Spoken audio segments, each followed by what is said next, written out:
Good morning বন্ধুরা, রিয়া ব্লগে তোমাদের সকলকে স্বাগত।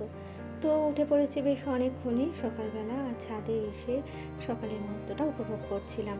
টুকটাক করে সংসারের কাজে হাত দিয়েছি, সকালে যাবতীয় যা যা কাজ থাকে সেগুলো করেছি। এখন ঘরের কাজগুলো করবো, বাসি ঘরে ঝাড় দিয়ে কাজগুলো করব। আর কি বলো তো, কালকে কাছাকাছি করেছিলাম কিছু, সেই জামা কাপড়গুলো একভাবে আনা ছিল আর ভাঁজ করা হয়নি, তো সকালবেলা ঘরটা ঝাড় দিয়ে সেই জামা কাপড়গুলো ভাঁজ করে নিলাম। বুঝলাম চাদর ঠাদর অনেক কিছুই কেটেছিলাম, তো সেইগুলো। তো চলো সঙ্গে থাকো, পুরো ভিডিওটা দেখো, আশা করি তোমাদের ভালো লাগবে। ভালো লাগলে লাইক, শেয়ার এবং একটা ছোট্ট করে কমেন্টস করে দিও। তো তোমরা কমেন্টস করলে আমি তোমাদের চ্যানেলে তোমাদের ভিডিওগুলো ওয়াচ করে দিয়ে আসবো। তো চলো সঙ্গে থেকো।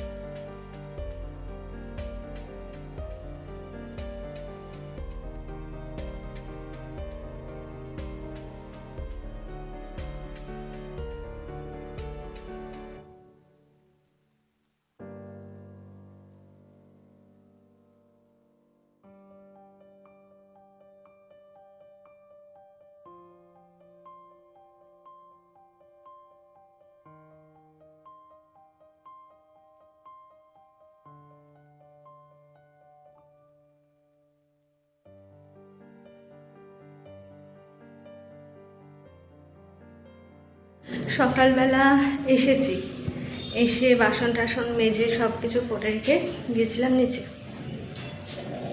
ঘরের কাজগুলো সারলাম, বিছনা টিছনা করলাম এসব।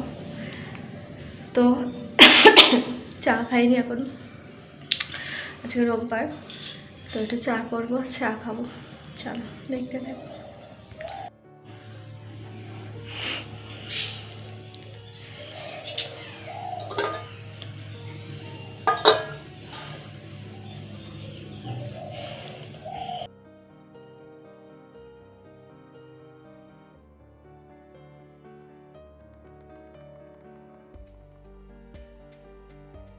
তো সকাল সকাল উঠে কাজকর্ম তো করেছি, রান্নাঘরও পরিষ্কার করে নিলাম, নিয়ে চা করেছি, চাটা খাবো। তোমাদের দাদা আবার একটু বেরোলো, দোকানের দিকে গেছে, তো আসুক একসাথে বসেই চা খাবো।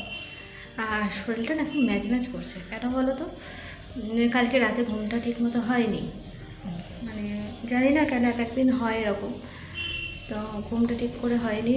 আর রাত্রেবেলা যে একটু চা খাবো সেরকমও কোনো উপায় নেই, মানে হঠাৎ কোনো সময় যদি এরকম হয়, আবার সেই গেট খুলে উপরে আসো, এসে চা করো, তারপর দূর ওর থেকে না খেলামই না, হয় না সবসময়। অত রাতে 2টো, 2:30, 3টের সময় পরে এসে চা করে খাওয়াটা হয় না। তো যাই হোক, তোমরা যারা আমার ভিডিও দেখছো হয়তো তারা ভাবো যে হয়তো দিদি কন্টিনিউ করতে পারে না, অনেক রকম সমস্যা থাকে গো, ডেলি ভিডিওটা আমি দিতে পারি না, তবে চেষ্টা করি।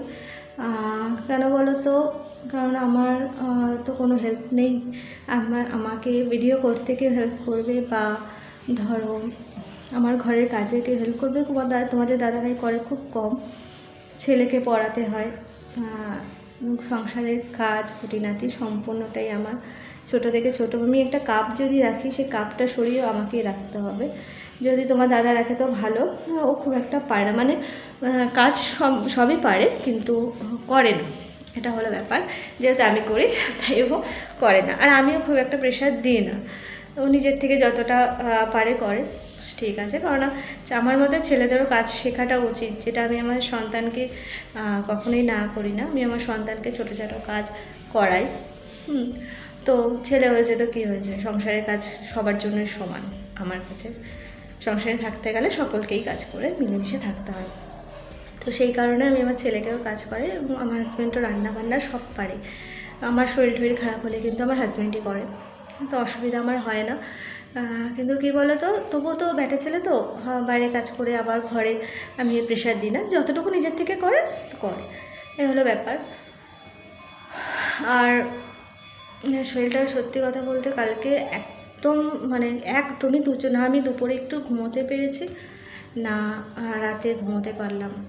মানে প্রায় সারা রাতি আমি জাগা, সারাটা রাতি জাগা। তো সেই কারণে একটু ম্যাচ করছে, আবার একটু বেরোনোর ইচ্ছা আছে, ইচ্ছে কি দরকার আছে। তো সেই কারণে একটু বেরোবো, একটু চাটা খেয়ে তারপর। তো চলো, আর যারা যেখান থেকে আমার ভিডিওগুলো দেখছো প্লিজ কমেন্টস করো। আর কি বলো তো, তোমরা একটা করে কমেন্ট করে দিলে আমি খুঁজে পাবো, আর তোমাদের চ্যানেলে গিয়ে তোমাদের কমেন্টস করে আসবো, তোমাদের ভিডিওগুলোকে ওয়াচ করে দেবো।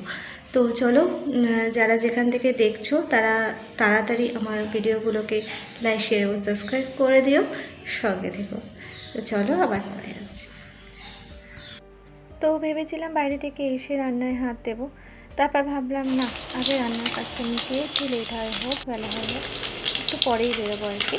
তো সেই কারণে চটপট রান্না বসিয়ে দিলাম। বাঁধাকপির তরকারি করবো আজকে, আর একটুখানি পনির এনেছে তোমাদের দাদাভাই, তো পনিরের তরকারি করে দেবো আজকে, ব্যাস একটুখানি করবো। আর নিরামিষ করে করছি, গ্রেভিটা তোমাদের দেখাচ্ছি সেই কারণেই আর কি। এখানে কিন্তু কোনো পেঁয়াজ নেই, বুঝেছো, পেঁয়াজ রসুন কিচ্ছু নেই, শুধু নর্মালভাবে একটা পনিরের তরকারি। তো এটাই রান্না হয়েছিল আমাদের দুপুরবেলার খাবার, এটাই হবে, এবং রাত্রেবেলাও তাই। তো বেরোবো, তার জন্য রেডি হচ্ছে, চুল ঠুল বেঁধে। আর চুলটা দেখলেন আমার এখন কষ্ট হয়, সত্যি কথা বলতে চুলটা অনেকটাই ছোট হয়ে গেছে, কারণ নিজের চুলটার পেছন থেকে নিজেকে দেখা যায় না, আর আমার আয়না খুবই ছোট, তোমরা দেখেছো। তো সেখান থেকে পুরো পেছনে চুলটা না আমি দেখতে পাই না। বাপের বাড়িতে গেলে মার আয়নাতে একটু দেখি, বেশ ভালো লাগতো, বেশ কোমর ছাড়িয়ে গিয়েছিল চুলগুলো, জানো তো। তো কাটার পরে এখন পস্তাচ্ছি যে ইস কেন কাটলাম, চুলটা এত ভালো লাগে। আর যা কিছু করার নেই, কষ্ট তো হয়, কিন্তু শখ পূরণ করতে গেলে একটু কষ্ট তো সহ্য করতে হবে, তাই না। শরীরটা খারাপ হয়, এটাই সব থেকে বড় খারাপ লাগে, সেটাই, আর কিছু না। তো ঠিক আছে, চলো, এভাবে তো চলছে, চলো তো সঙ্গে থাকো, দেখতে থাকো।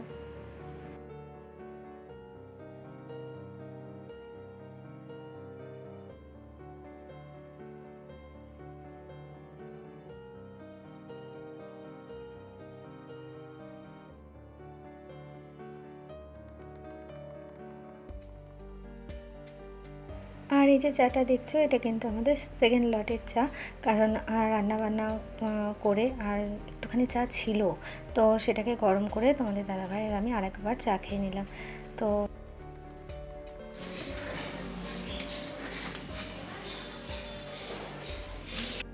তো মায়ের বাড়ির উপর দিয়ে যাচ্ছিলাম, তো মার সাথে একটু দেখা করতে গিয়েছিলাম, মা একটু বাজারের দিকে গিয়েছিল আর কি। তো আসার পর মার সঙ্গে গেছিলাম, আজকে মাছ ফুরিয়ে গেছে, একটু মাছ নিয়ে। ও বাবা, মাছ পছন্দ হয় না। তো মায়ের বাড়ি থেকে বেরিয়ে গিয়েছিলাম একটু বিরাটির দিকে আর কি। এটা বিরাটি ব্রিজ, তোমরা যারা এখানে থাকো বা কাছাকাছি থাকো এই ব্রিজটাকে তোমরা দেখবে। আর গিয়েছিলাম বিরাটির ওপারে পতঞ্জলির দোকানে। গুড ইভিনিং বন্ধুরা,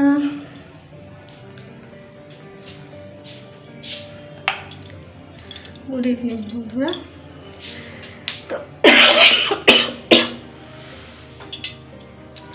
তো দুপুরবেলা বাড়িতে চলে এসেছি, এসে খাওয়া দাওয়া করে একটু রেস্ট করেছি।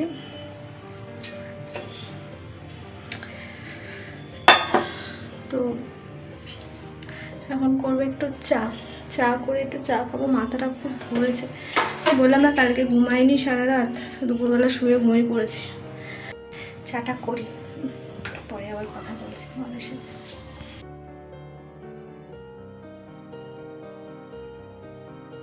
তো অনেক দিন পর দুধ চা দিয়ে লুচি খাবো, অবস্থা খারাপ হয়ে যাবে।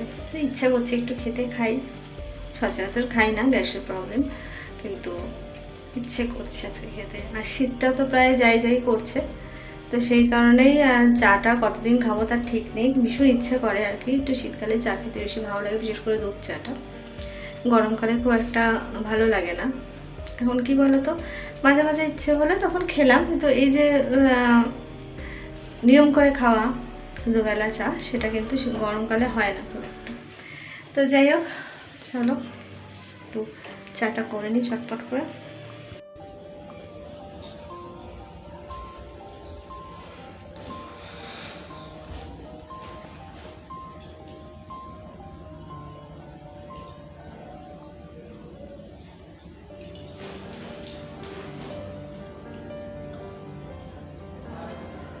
তো অনেকদিন পরে খাচ্ছি লুচি আর দুধ চা। জানি না কী হবে। ছেলেকে পড়তে বসে এসছে, আমাদের দাদাও আছে নিচে, ওকে আমি টিফিন দিয়েছিলাম ম্যাগি করে, ও খাওয়া হয়ে গেছে আর এখন চা খাচ্ছে। চলে এসেছে পড়তে পড়তে। তো চলো আজকের ভিডিওটা আমি এত অবধি রাখছি। যে যেখান থেকে দেখছো প্লিজ লাইক শেয়ার এবং সাবস্ক্রাইব করো, সঙ্গে থেকো। তো আজকের মতো